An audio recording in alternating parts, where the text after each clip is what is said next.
Markus 8 vers 14 tot 21. Die disippels het vergeet om brood saam te vat. Hulle het net een by hulle in die skuit gehad.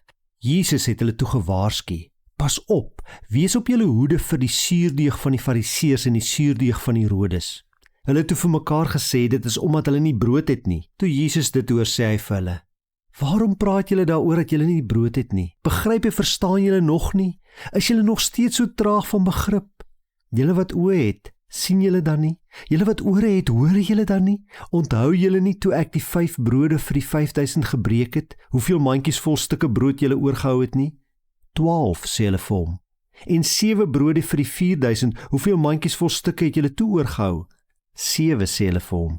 Toe sê hy vir hulle: Verstaan julle dan nog nie? In Markus 8, net die voorafgaande gedeelte wat ons gelees het, voor vers 14, lees ons dat die Fariseërs na Jesus toe kom en vir Jesus 'n wonderteken vra.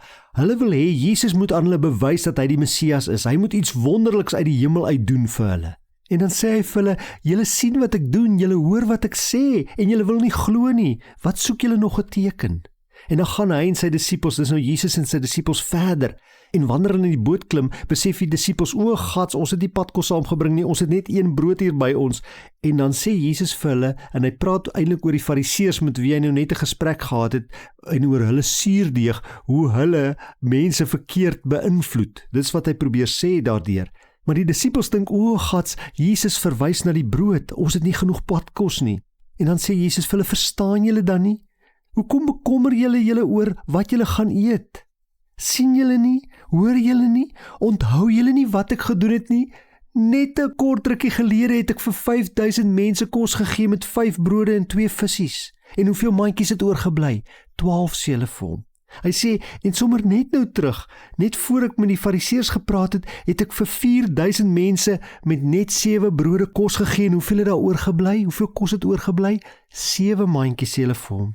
En deur hulle hieraan te herinner, wil Jesus vir hulle sê: Hou op om so op die fisiese te fokus. Julle het 'n hemelse Vader wat vir julle sal sorg.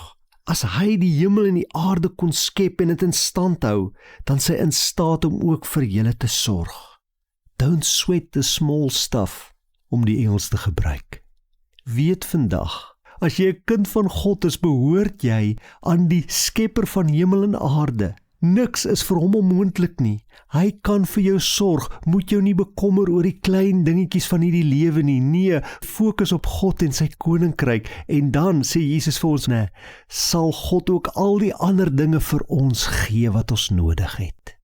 Here, vergewe my waar ek dikwels vaskyk in my eie klein probleempies, die probleme van hierdie lewe, die dinge wat rondom ons gebeur in die land. En dan bekommer ek my.